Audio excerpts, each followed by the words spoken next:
Groupe S Info, l'actualité sociale des entreprenants.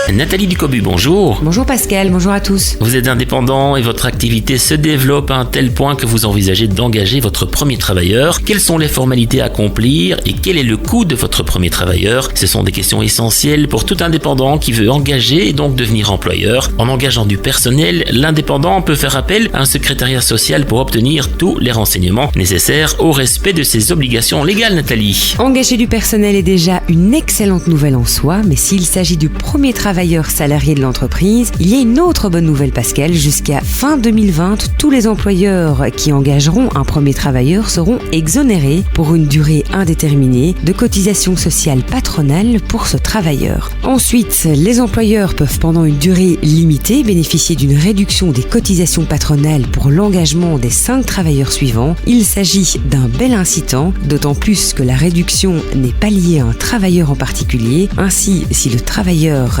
démissionne ou ne convient pas, la réduction reste en vigueur pour son remplaçant. C'est un sérieux coup de pouce, mais l'employeur doit cependant veiller à la protection sociale de son travailleur. Cela passe par son identification à l'ONSS, son affiliation à une caisse d'allocation familiale ou encore son affiliation à une caisse de vacances annuelle. Lorsqu'il envisage d'occuper des ouvriers, l'employeur doit également s'enregistrer auprès du percepteur des impôts directs, instaurer un service interne ou adhérer à un service externe pour la prévention et la protection au travail, organiser l'accueil correct du travailleur et souscrire à une assurance accident du travail. Ensuite, il faudra remplir certaines formalités. L'employeur doit établir un contrat de travail correspondant au type d'occupation envisagé et établir un règlement de travail. Une fois le travailleur engagé, il doit introduire une dimona à l'ONSS avant son entrée en service. Il doit également se charger d'identifier la commission paritaire à laquelle le travailleur appartiendra et qui déterminera les accords sectoriels applicables. Et c'est très important, la grande majorité des employeurs dépendent d'une commission paritaire. Ces commissions paritaires ont pour l'objectif de regrouper les entreprises exerçant des activités similaires afin de les soumettre à des réglementations adaptées aux conditions de travail. Au sein de ces commissions sont notamment établies les conventions collectives de travail et les barèmes des salaires. Pour calculer le coût de votre travailleur, connaître la commission paritaire est donc capital. En parlant de coût, de quoi se compose le coût d'engagement d'un travailleur? Il se compose de la rémunération du travailleur en fonction de son statut ouvrier ou employé et de la commission paritaire compétente. L'employeur doit également prendre en compte les cotisations patronales de base, complétées de celles qui sont spécifiques au secteur d'activité. Il doit également tenir compte des coûts supplémentaires relatifs à l'intervention patronale dans les frais de transport, la fourniture de l'entretien, des vêtements de travail, la formation, etc.